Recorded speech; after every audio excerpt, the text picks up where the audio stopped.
Ladies and gentlemen, welcome back to another video on how to pack fragile items. The last thing we packed up was a Fenton ePern, and there was one tip or one little trick that I didn't get to show in that video because I didn't need it for that particular boxing up of glass. This time we're going to be boxing up a 10-piece set of fish-shaped plates and saucers. They all go into the same buyer because I sold them as a lot. So we need to put them all in the same box. And when you're packing fragile items like glass and pottery and porcelain, pretty much anything that's fragile, you have to go the extra mile to make sure it reaches them safely. And to that end, we are going to pack this up. I'm going to show you exactly how I do it. I've been doing it for years, and I have an extremely low percentage of breakage during shipping. So without further ado, let's get into it. We're going to start with a 12 by 12 by 12 box that I get from eBay. I use my quarterly coupon and safely. Folks, I live right in line with the airport's landing strip, so we get a lot of airplanes coming overhead. I pretty much block them out, but if you hear it in the video, I'm sorry. There's not a whole lot I can do about it without having to go buy a new house. So anyway, these 12 by 12 by 12 boxes that I get on eBay have a feature that I really like, and using my coupon every quarter allows me to save a lot of money on them. And what I really like about them are these three lines. This is where you fold the flaps, and these two lines down here is where you can cut the corners of the box down even with those lines and make the box slightly smaller. And the reason you want to do that is, even though that is a 12 by 12 by 12 box, that is the inside of the box measurement, and the post office measures the outside of the box.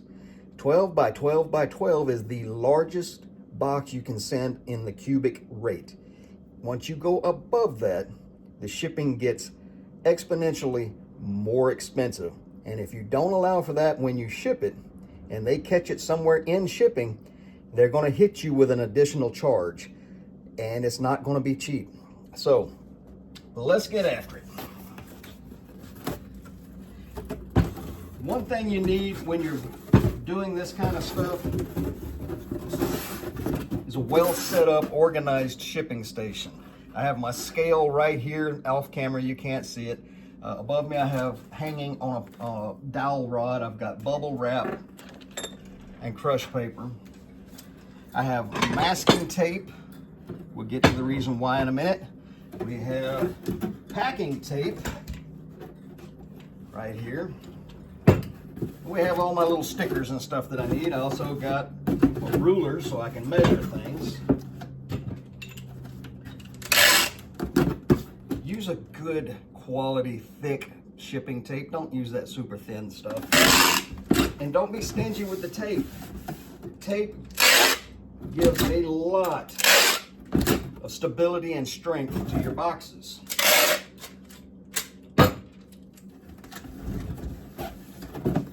It does so by it holds the two flaps together so it doesn't have side to side shift, whereas if you only had the one piece of tape, your box is not going to be very strong.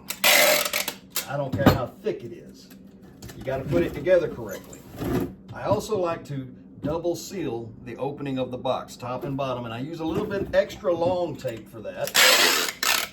And the reason why is so the two pieces of tape, final pieces of tape, will actually overlap one another. Tape is designed to stick to tape better than anything else. So it's just a little added security. Alrighty. This time around, we're going to put a nice thick nest of this brown craft paper in the bottom of the box. I see this all the time. People put a little bit of packing in the bottom, put their item in, and do a really great job packing around and on top, but you don't get enough on the bottom. Very important to get enough on the bottom. That's the side of the box that gets the most abuse. They drop it. You want plenty of cushion in the bottom of the box. So, crumple it up. Don't just flat fold it. That's going to be a waste of paper, and it doesn't have the cushion effect to it. All those crinkles and wrinkles, they help dissipate the energy when your box is struck or dropped. So nice thick layer of crush in the bottom. From there, we are going to start with the largest items and put them in the bottom, and then we'll work the smaller items in on the top.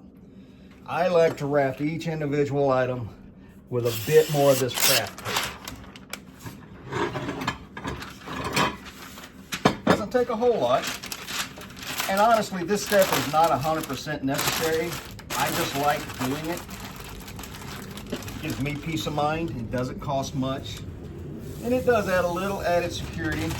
As you can see, there's padding to the top of it. So when you stack the plates one on top of the other, it gives them a little bit more cushion.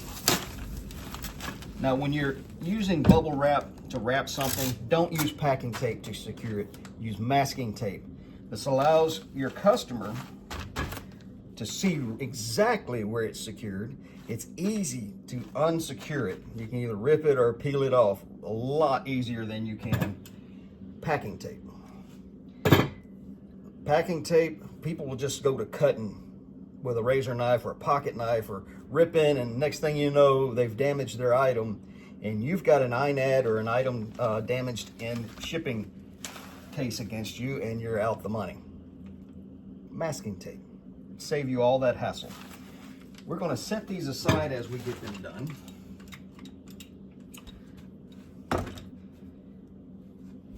And then we will pack them all in the box together.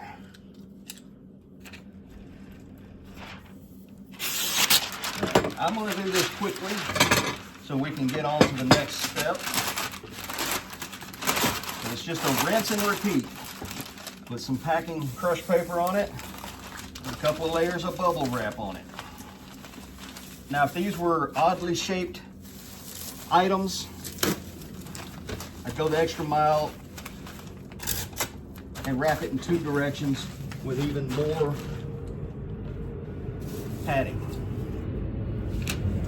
But being that they are made to stack together, we're not going to go super crazy with the padding. If you want to, go ahead. But remember, every bit of this has to fit in this box.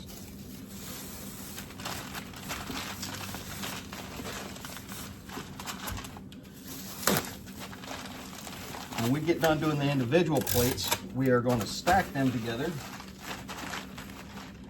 and then put another wrapping around the whole stack. Show you that when we get to it. I got two more of these large plates to wrap up in the bag.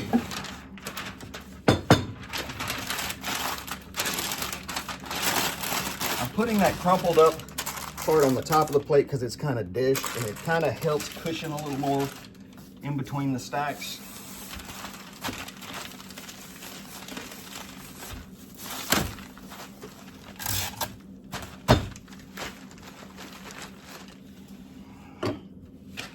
One more big plate.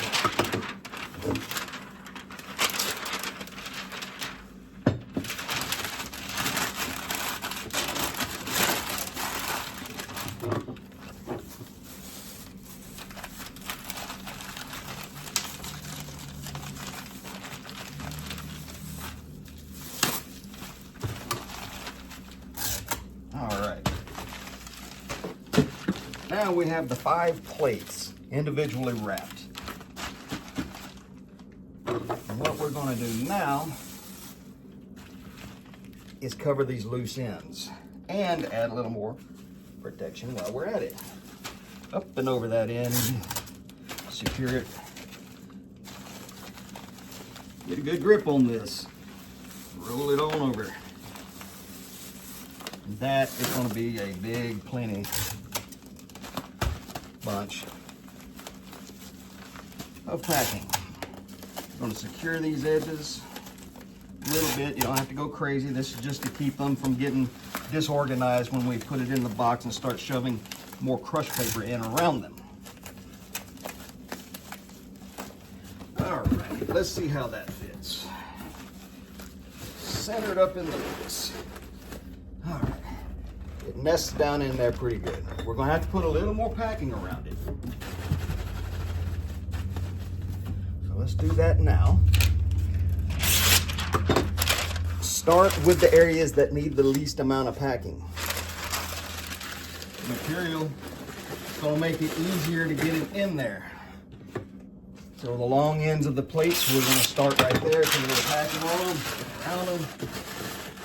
Then the wider sides, we're gonna put a little extra in there because we got a bigger gap. Remember, crumple it, don't fold it.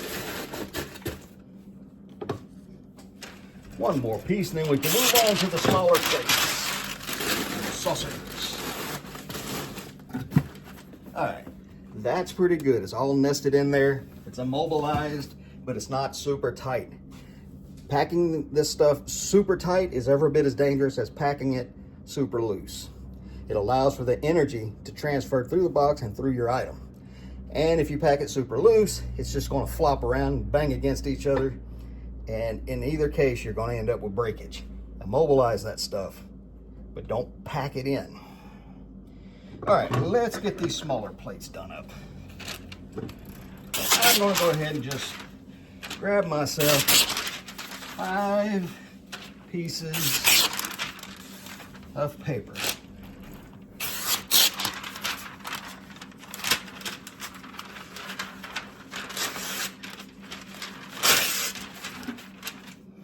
And we're going to get started wrapping.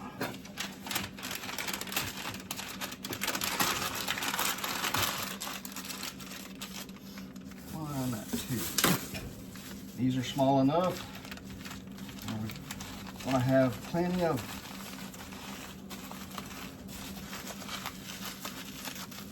bubble wrap on either end so we can fold it under and be good to go.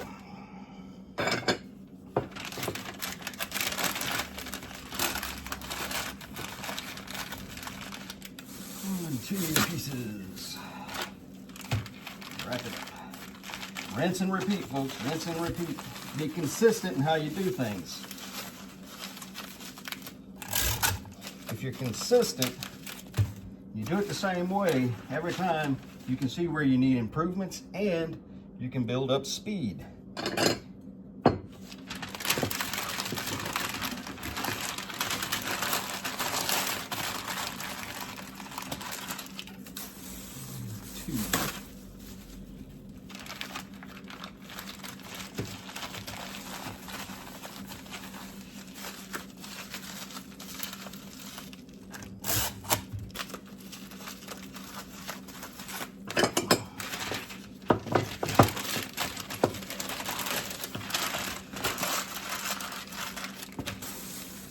Rinse and repeat.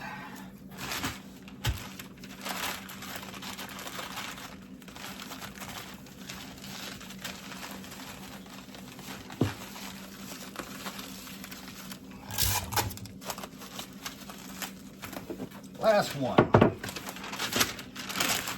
Notice we haven't put any of these in the box yet. That's because we gotta nestle them in as we can safely. If I just throw them all in there, we'd have to turn around and take them right back out. So we're just gonna set them to the side till we get done. We're gonna take one of our thank you for supporting my small business, put it on the main stack of plates, and then we're gonna put a little more packing paper in there. Just to kind of give a separation between the different stacks of plates. And we're gonna start nestling the larger ones in. Make sure they're not overlapping one another. That's not a good thing. And if you have to stand one up on edge, that's all right, but I prefer not to. There we go. Nestled, but not overlapping. Overlapping, if the box takes a heavy enough jar, that overlapping can cause breakage. So try not to overlap things. Alrighty, let's get a little bit more packing. And before we shove that in there, I'm going to show you guys the tip or trick that I was referring to in the beginning of the video, where we're going to come down here and we're going to mark the corner where those lines intersect. What we're trying to do here is give us a good target to cut this box down a little bit so we can avoid that surcharge for being oversized.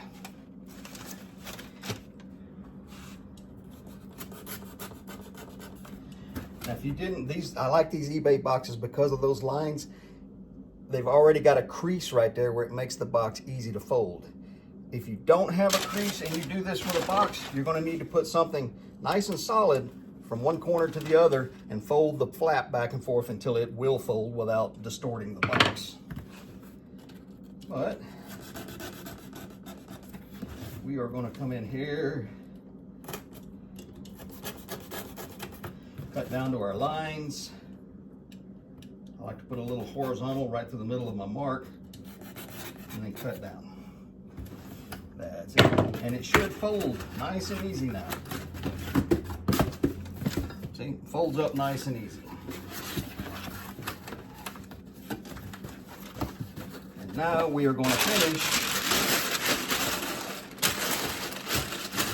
packing our crush, and on top, that piece I cut was not big enough, so we're going to cut another piece. Remember, crumple, don't fold.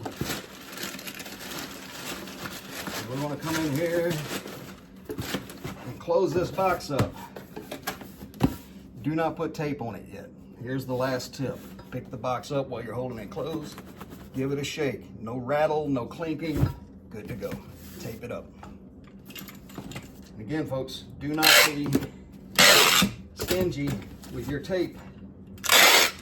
When I fold a box like this, I like to put even extra tape on it.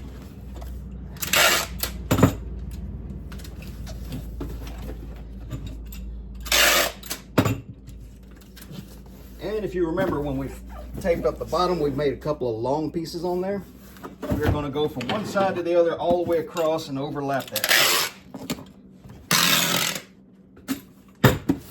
There we go. One securely packaged up box full of fragile items.